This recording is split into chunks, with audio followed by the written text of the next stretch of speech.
चाहिए से कूलर दिया दाए को बेनवा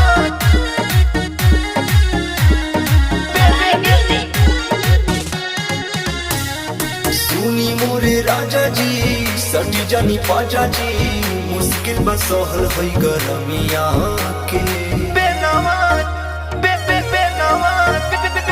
सुनी मोरे राजा जी सटी जानी पाजा जी मुश्किल बसहल है गरमिया के ना चाहिए से कूलर फैन वाली यादा एगो बेनवा के खाए के बैठबा राजा हवा दे हम फूल मंगाई दा बेनवा के ना चाहिए से कूलर फैन वाली यादा एगो बेनवा के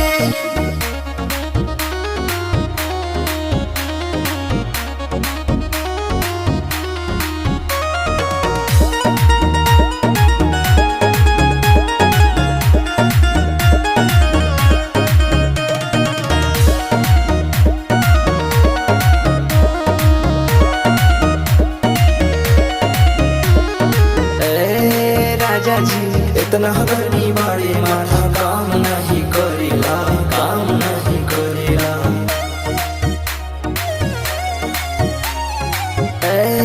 सुनो बलन जी ऊपर से सैया हमके कोरावा में धरेला ऊपर तू चढ़ेला ऊपर तू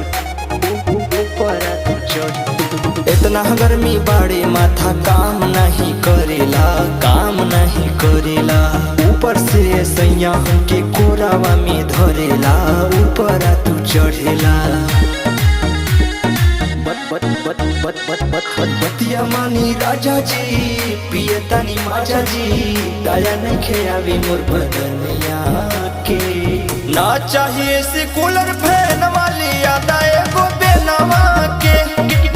खाए के बैठबा